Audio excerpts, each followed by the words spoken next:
أعزائي متابعين على قناتي على اليوتيوب، مرحبا بكم في فيديو جديد من فيديوهاتي. أتمنى إن شاء الله إن الفيديو بتاع النهاردة ينال إعجابكم. فيديو النهاردة بيتكلم فيه عن أجمل الحفريات المصرية.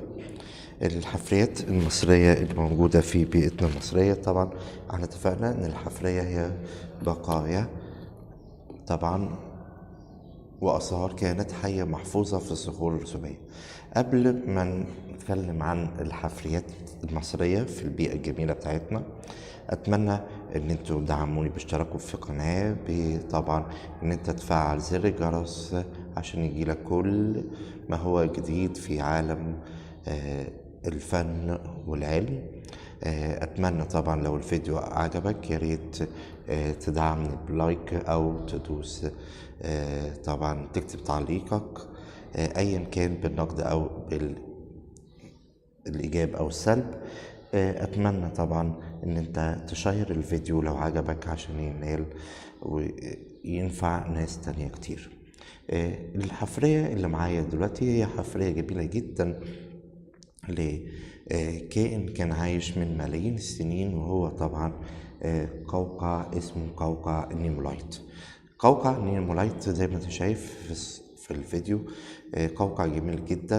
القوقع ده منتهى البساطة، فيه حلقات دائرية.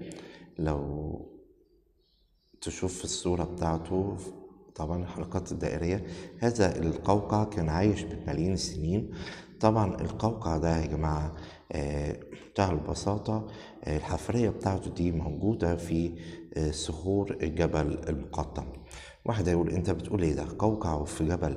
ازاي يا جماعة؟ لأن منتهى البساطة إن الجبل المقطم كان جزء من قاع بحر كان من ملايين السنين، يعني كان بحر من ملايين السنين. وطبعا بفعل الحركات الموجودة في الصفائح التكتونية في الأرض والقشرة الأرضية، منتهى البساطة اتحول هذا البحر إلى قمة جبل. وطبعا هنلاقي فيه قواقع جميلة جدا، حفريات ليها موجودة طبعا بتدل ان هذا البحر كان او هذا الجبل كان جزء من قاع بحر من ملايين السنين.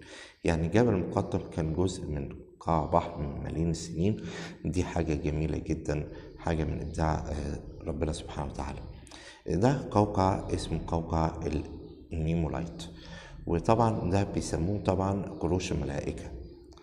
الجماعة الأجانب بيسموه قروش الملائكة. هنلاقي كده في طبعا حلقات دائرية، والحلقات الدائرية دي منتهى البساطة موجودة طبعا في هذا الحيوان اللي كان عايش ملايين سنين. وطبعا هذا القوقع مش موجود منه دلوقتي حاجة حية. نشوف مثال آخر لقوقع تاني، حفرية قالب. وطبعا قبل ما نشوف موضوع حفرية القالب، هنلاقي يا جماعة منتهى البساطة إن ده قوقع عادي جدا. أنا قصدت إن أنا أشيل جزء منه عشان نشوف الحلقات الحلزونية اللي موجودة في القوقع ده. طبعا القوقع ده كان لما بيتحول لحفرية ازاي، لما بيموت الكائن الحي اللي جوه الرخو طبعا بتتملي الفجوات دي برواسب البحر، وبعد كده بتتسخر وتتصلب وتتحجر وتتحول لحفرية. وطبعا هذه الحفرية دي حفرية قالب، طبعا محتفظة بالتفاصيل الداخلية لهيكل الكائن الحي القديم. يعني القوقع ده لو فرضنا يعني ان انا بمنتهى البساطة مليته مثلا باسمنت من جوه تمام وميه، الاقي كده ان الاسمنت يتصلب بينشف ويتحجر، وطبعا يتكسر الجزء ده، وهلاقي ان القوقع كون لي قالب مصمت طبعا للتفاصيل الداخلية. يعني قالب الاسمنت ده التفاصيل الداخلية للقوقع بتاعنا. نشوف حاجة جميلة جدا تاني من حفريات بتاعتنا الموجودة في بيئتنا المصرية، وده قوقع ذو مصرعين. يعني مصرعين يعني صدفتين، بيسموه أحيانا المحار. وطبعا المحار طبعا ليه كذا نوع. هذا القوقع طبعا موجود في البيئة الصحراوية بتاعتنا. واحد هيقول يعني ايه يا جماعة بيئة صحراوية؟ بمنتهى البساطة، اصل خلي بالك، اصل من ملايين السنين كانت الصحاري بتاعتنا في بيئتنا المصرية طبعا كانت جزء من قاع بحر، وطبعا بفعل الحركات الأرضية اتحولت طبعا، البحار دي جفت وتحولت طبعا إلى صحاري. زي ما انت شايف هذا القوقع بمنتهى البساطة هنلاقي كده فيه خطوط بتدل طبعا شكل جميل جدا بتاع هذا القالب، حفرية لقالب مصمت، ودي قالب مصمت. طيب نشوف مثال تاني. مثلا ده قوقع برضو بمصراعيني. كويس، طبعا القوقع المصراعيني دي بلاقي الصدفتين بيفتحوا، طبعا بيفتحوا زي ما بتشوف كده في القواقع الموجودة حاليا. وطبعا هذا القالب طبعا يحتفظ بالتفاصيل الداخلية لهيكل كائن حي القديم. والقوقع ده طبعا من الحفريات الموجودة جميلة جدا في بيئتنا المصرية. نشوف مثال تاني. كويس، برضو لحفرية قوقع طبعا بمصراعيني، صدفتين يعني، حاجات جميلة جدا سبحان الله من إبداع الخالق. هنلاقي طبعا إن الشكل الداخلي للقوقع اللي كان عايش من ملايين السنين. مثال تاني لقوقع برضو اهو، بس ده قوقع حلزوني زي ما انت شايف اهو، قوقع حلزوني. طبعا واحد هيشوف يقول دي صخرة، ماشي، ما هو كان اصلا كائن حي عايش من ملايين السنين، وبقايا بتاعته اتحولت الى اتسخرت واتصلبت واتحجرت واتحولت لصخر. قوقع طبعا ده حلزوني.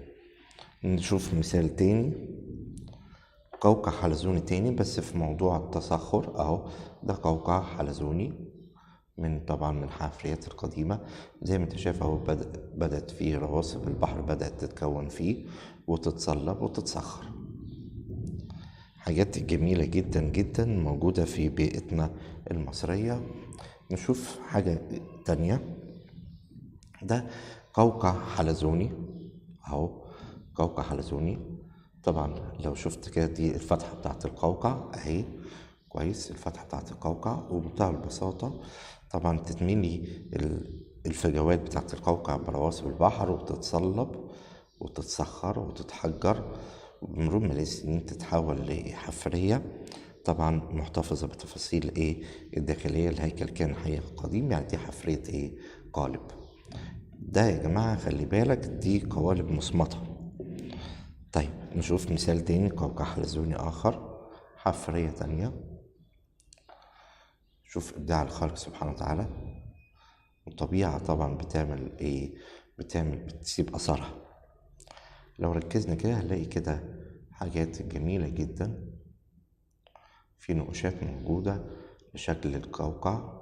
طبعا قوقع حلزوني زي ما انت شايف، ودي الفتحة بتاعته اللي بيطلع منها حيوان الرخو. طبعا ده حفرية قالب.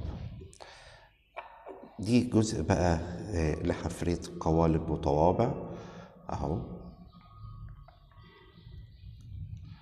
شوف سبحان الله، ده كل ده يا جماعة موجود في الصحاري بتاعتنا. يعني في مجموعة من الحاجات دي موجودة في صحراء الوادي الجديد. واحد يقول لي ده الوادي الجديد؟ الوادي الجديد احنا عارفين ان هي اكبر محافظة في جمهورية مصر العربية، طبعا كلها في المساحة، طبعا كلها صحاري. طب ازاي يا عم؟ اصل خلي بالك اصل الصحراء دي كانت جزء من قاع بحر من ملايين السنين. الحفرية دي طبعا حفرية قالب برضو اهو، بتتكون طبعا حفرية تانية بتتكون لقالب اهو. طيب بص بقى الجميلة جدا دي، طبعا دي بقى حفرية جميلة جدا لحاجة اسمها نجم البحر الكعكي. ده نجم البحر الكعكي، حفرية كانت عايشة من ملايين السنين. لو ركزت فيها هتلاقي سبحان الله على الجمال بتاع النجم البحر ده. ادي طبعا الازرق بتاعته، وده بيسموه كعك لان هو عامل زي ايه، زي حتة الكعك. بس جمال.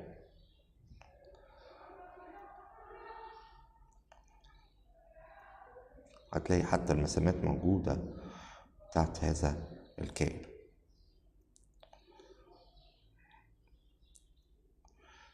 كل دي من إبداعات الخالق عشان يورينا طبعا السجل بتاع تطور الكائنات الحية الموجودة في بيئتنا المصرية أو عامة في العالم كله.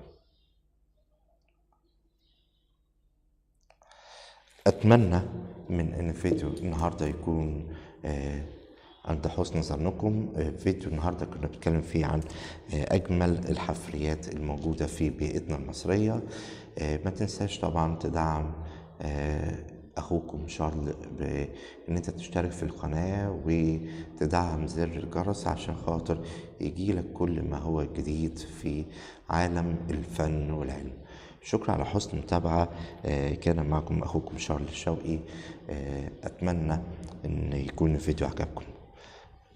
مع السلامة.